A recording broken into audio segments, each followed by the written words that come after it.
President Kuffour engaged with us about a matter that the Honorable Agyapong had talked about on television. President Kuffour's people gave us a clarification of something Agyapong actually said. We'd like to show you what he said, and we'll tell you the clarification that they gave us because they have given us permission tonight to share the story with you. This is what Agyapong said. So, what was your relationship with President Kuffour in the second term and all that? No, very good. Okay. What's your relationship with him today? Today is, because something happened, a young guy lied to him, and I think President did not give me a chance even to explain. What did he lie to him about? Well, I went to Ada's office, a house. Kofi Ada. I was chasing my money. I believe in business. That I remember very well. Baiwedu was the finance minister at that time. So, Ada had taken over as the minister for energy. And he didn't know who was behind that day. So he was not going to pay it. And I went to him. Whilst I was there, I met one guy. He had the same name with the chief director in, I will get the name. And he started asking me questions. The guy? Yeah. The guy. Oh, this election, presidential, whom do you think is going to win? Oh, this is the 17. Right. Okay. Then I said, honestly, when I was going to America, I'm just quoting what I said. When I was going to America, Alan was leading. But when I came back, people are shifting.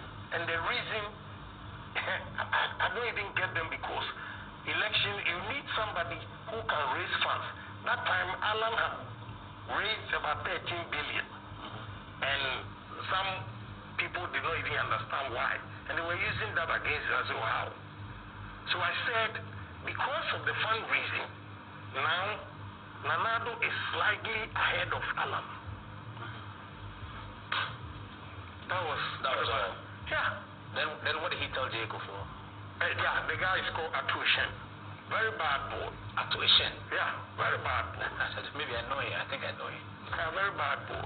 Okay, so he then said what? I hear later on, I heard he went to. I thought all along, till last year, I thought it was Alan who called President Kuffour to tell him. Not knowing it was Dr. Anani. Called President Kuffour to tell him that what? Yeah, that I don't support Alan. A whole lot of things went on. And the way the man loved me to death, he sacked me from his house without giving me any chance. You went to his house to talk to him? Yes. Because they hinted me. Chemabute hinted me. That is a problem, you should go. Yeah, there's a problem, so go to your father. No, the man lost me to death. When I entered the house, straight to his kitchen, I will prepare my own tea. Then I'll go to the phone. Just say, no, that boy is evil. So that day, what did President Kuffour do? He said, leave my house? Yeah, he didn't give me a chance. He didn't know. I think now he's realized I never did anything of that sort. I never campaigned against Allah until he sacked me from his house. How did he sack you from his house? He said, you, and it's true. Whatever he said about me and his relationship is true. So he was hurt. He was hurt. But he didn't give me a chance even to explain because I was innocent about the whole thing.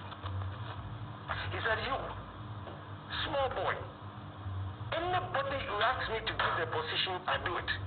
But you, one thing you can't do it for me, and you are opposing me. I said, President, what? Then he said, I didn't know anything. I don't know what that boy, Atuishen, went and told Dr. Anani. And I don't know today what Dr. Anani told President that destroyed the relationship. Yeah. I have never done anything like that. So I came out and said, well, if he doesn't want to give me a chance, then hey, I'll support Nana Kuffour. So I timed them. I was quiet. The last minute when they were in the buses, I hit them. Everybody should vote for Kuffour. You hit them with a gun? No, I came out on Adom FM and they told them they should vote for Kuffour. And you were quite popular.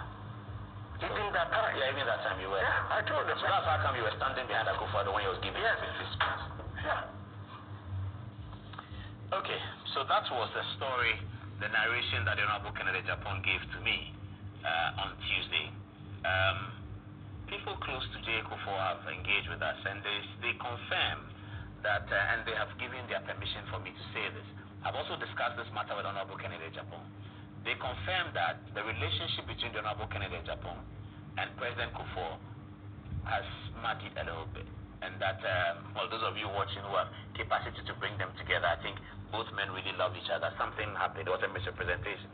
Now, they say that the real problem was that President Kuffour's son, one of his sons, was engaged in business with another person named Mr. Kwame Poku.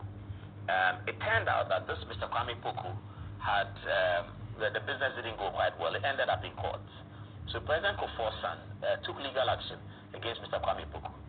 The court agreed with President Kuffour's son. And so it turned out that bailiffs had to go to Mr. Kwame Poku's house in Tema to go and sort of take his property to pay for the debt. Honorable Kennedy Agyapong was doing his normal work when he was hinted by journalists from Adom FM that President Kuffour's son had sent bailiffs to take somebody's property. So he was worried that President Kuffour's name is going to be dragged in the mud. So he called President Kuffour and said, your son is taking people's property out of some business that I know about, and you should tell him to stop so that we can settle this matter amicably, because you are president of Ghana and you don't need to do that. It would appear that President Kuffour believed that his son was actually in Tema doing something wrong. So he looked for his son, and his son was right in the house. It was then, according to the story, misrepresented to President Kuffour that Kennedy Agyapong was on the side of the businessman against President Kuffour's son. But the truth story is that Kennedy Agyapong was always on Mr. Kuffour's son's side, but he was worried that the media were going to pick up this information about President Kuffour's son. And in 2007, it was going to destroy the president's name. Communication did not work. Kennedy Agyapong was not able to tell President Kuffour that this is what I stood for. I didn't want your name to be destroyed, so I was telling you to tell your son to hold on, that even me, Kennedy Agyapong, I can settle this matter. And he proceeded to settle it. He even paid some money to the parties that needed to be paid.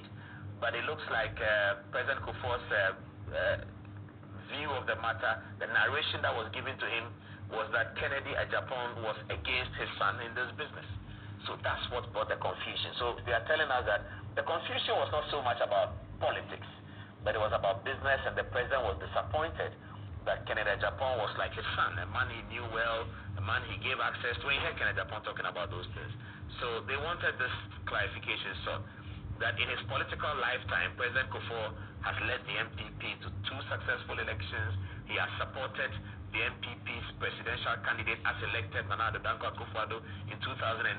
He did not necessarily have a preference for any of the 17, and that he was waiting so that whoever wins the contest, he will support him.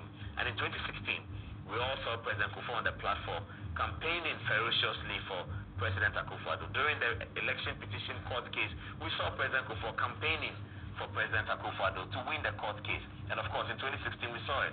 And on Inauguration Day, in January 7, 2017, if you look at the Independence Square, only few people were happier than President Kuffour to see Nana Akufo-Addo become president of Ghana. So there's no problem with that. But the problem is a family problem. I spoke to Kennedy Agyapong this morning about that. He remembers this issue, and it actually really also hurt him, because he said that he actually paid money so that the matter will be saved, but the president didn't give him the opportunity to explain to him that he was not against his son, but that he wanted peace to prevail, and that the president's name should be sustained.